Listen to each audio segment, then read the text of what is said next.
Hello friends, welcome to కచ్చిపి talks. నా పేరు దీప్తి. ఈరోజు మనం చెప్పుకోబోతున్న కథ పేరు నరేంద్ర కోపం నాన్న ఉపాయం. ఇక మనం కథని మొదలుపెట్టేద్దాం. పూర్వం వెంకటాపురం గ్రామంలో సుదర్శనరావు అనే ఉపాధ్యాయుడు ఉండేవాడు. ఆయన కొడుకు పేరు నరేంద్ర. నరేంద్రకి చాలా కోపం ఎక్కువగా ఉండేది. చీటికి మాటికి అందరి మీద కోప్పడేవాడు.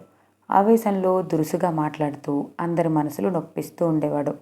ఎలాగైనా సరే తన కొడుకులో మార్పు తేవాలని సుదర్శనరావు అనుకున్నాడు. దానికో ఉపాయం ఆలోచించాడు. ఒకరోజు నరేంద్రని పిలిచి ఒక సుత్తి, కొన్ని మేకులు ఇచ్చాడు. బాబు, నీకు కోపం వచ్చిన ప్రతిసారి ఓ మేకును తీసి ఆ గోడకు కొట్టు. నీకు రోజులో ఎన్నిసార్లు కోపం వస్తే అన్ని మేకులు కొట్టు అని చెప్పాడు. నరేంద్రకి ఇదంతా ఎందుకో అర్థం కాలేదు. అయినా నాన్న మాట కాదనలేక సరే అన్నాడు. మొదటి రోజు 20 మేకులు కొట్టాడు. తర్వాత రోజు 15, ఆ తర్వాత రోజు 10 ఇలా మేకులు కొట్టాడు.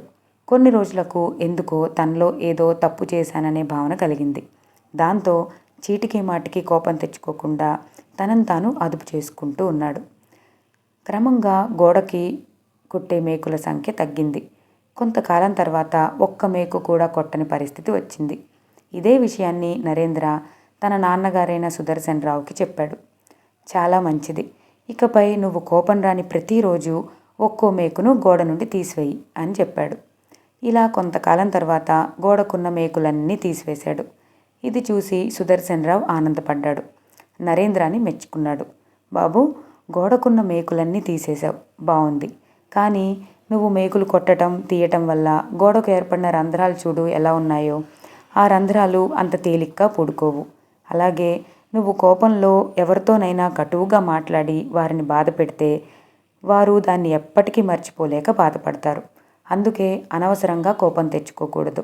ఆ కోపంలో ఎదుటివారి మనసుని గాయపరచకూడదు అని చెప్పాడు.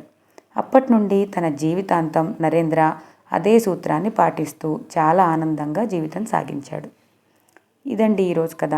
ఈ కథ మీ అందరికీ నచ్చితే ఛానల్ని ఖచ్చితంగా సబ్స్క్రైబ్ చేసుకోండి.